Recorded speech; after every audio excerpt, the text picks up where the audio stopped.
जय मां जय मां जय जय मां जय मां जय मां जय जय मां जय मां जय मां जय जय मां जय मां जय मां जय जय मां जय मां जय मां जय जय मां जय मां। जय माता की मेरे प्यारे दोस्तों, आप सबको नवमी की हार्दिक शुभकामनाएं। आज नौवां नराता है और माँ भगवती सिद्धिदात्री का दिन है। हमारी जो 8 दिनों की तपस्या है उसका फल आज माँ भगवती सिद्धिदात्री देती है। माँ भगवती सिद्धिदात्री बहुत ही अपने भक्तों पर कृपा करती है और उनके जीवन को हर कठिनाई से दूर ले जाती है और उनके जीवन में खुशियां और उमंगों से भर देती है। माँ भगवती सिद्धिदात्री का जो स्वरूप है वो कमलासन पर बैठी हुई है।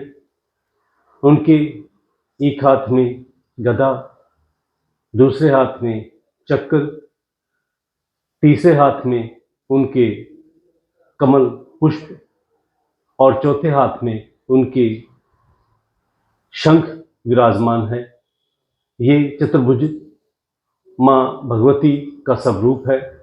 वैसे माँ भगवती का जो वाहन है वो सिंह वाहन है। माँ भगवती संसार के सर्व सुख देने वाली माँ भगवती का ये स्वरूप इसीलिए सिद्धिदात्री कहलाता है, क्योंकि ये हमें पूर्ण रूप से हमारी तपस्या का फल देने वाली है।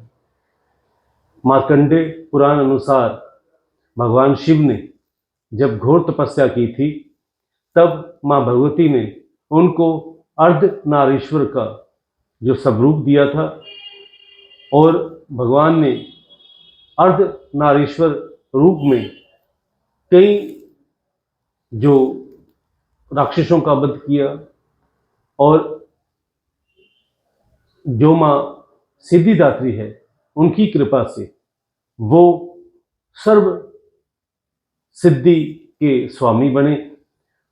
आज भी हम जब नवरात्रों की पूजा करते हैं, उपासना करते हैं, तब 8 दिन लगातार जब हम पूजा करके 9वां दिन जब आता है तो हमें ऐसा लगता है कि हमारी जितनी भी मनोकामनाएं हैं वो पूर्ण होने वाली है, क्योंकि माँ भगवती पर हमारा जो विश्वास है, अटूट विश्वास है, और हमारा जो माँ भगवती पर हमेशा यही आस्था रहती है कि माँ हमारे अंग संग है।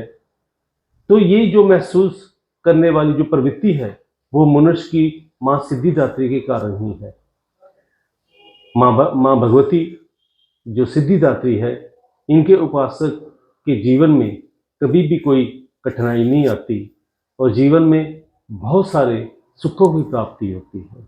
माँ भगवती सिद्धिदात्री 9वें दिन जब हम पूजा करते हैं तो आने वाले जो 6 मास है, जब तक चैत्र नवरात्रे नहीं आते, तो हमारे में जो शक्ति, ऊर्जा और हमारे में जो आस्था और विश्वास आता है वो इन्हीं के कारण आता है। मैंने जैसे आपको पहले भी बताया है कि माँ भगवती के जितने स्वरूप हैं वो योग माया के द्वारा ही रचित है। हमें समय समय पर हमें मार्गदर्शन देने के लिए उन्होंने अपनी योग माया से कई रूप धारण किए हैं और उन्हीं रूपों में जैसे हम पहले नवरात्रे से लेकर आज 8वें नवरात्रे के बाद 9वें नवरात्रे में हम आ चुके हैं और नवरात्रे में हमारी जो पूजा है वो सफल हो गई है। हमारे घर में जो खेतरी थी वो पूर्ण रूप में उज्जवल हो चुकी है।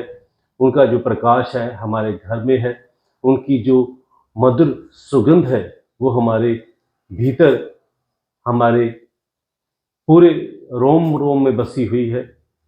और कल का दिन विजयदशमी का दिन है, यानी कि हमारी जितनी भी पूजा की, हमने उपासना की, हमने दान किया, हमने पुण्य किया, उसकी जो विजयश्री हमें मिलनी है वो आज से शुरू होकर कल को उसका शुरुआत हो जानी है।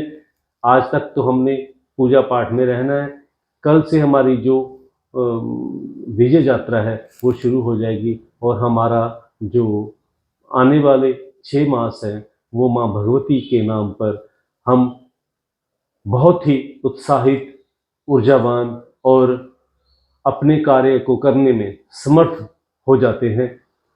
इसी जो आस्था के साथ, इसी विश्वास के साथ हम अपना जीवन यापन करते हैं। लेकिन मैं माँ के जितने भी भक्त हैं उन सबको मैं ये बताना चाहता हूँ कि माँ भगवती की असीम कृपा अगर पाना चाहते हो तो माँ को माँ की तरह ही पूजो, क्योंकि माँ कभी कुमाता नहीं होती, माता कभी कुमाता नहीं हो सकती, पुत्र हमेशा को पुत्र हो सकते हैं। तो माता के लिए हमेशा यही आपने सोचना है कि वो हमारे अंग संग हैं, हमारे अंग संग हैं और उन्हीं की कृपा से हम रोज जो भी कार्य करते हैं उन्हीं की कृपा से होते हैं। इसलिए माँ के भक्तों, आप सब अपने घर में, अपने परिवार में सुख समृद्धि का वास हो। आप सबको महारानी की असीम कृपा प्राप्त होती रहे और आप जीवन में आगे बढ़ते रहें। माँ भगवती के नाम का प्रचार करते रहें। माँ भगवती के विश्वास को अपने विश्वास के साथ और जोड़कर पूरे विश्व में इनका प्रकाश आप फैलाने की जो प्रचार है उसमें सहयोगी बन सके। आपको माँ भगवती की बहुत सारी असीम कृपा प्राप्त हो। जय माता दी, जय माता।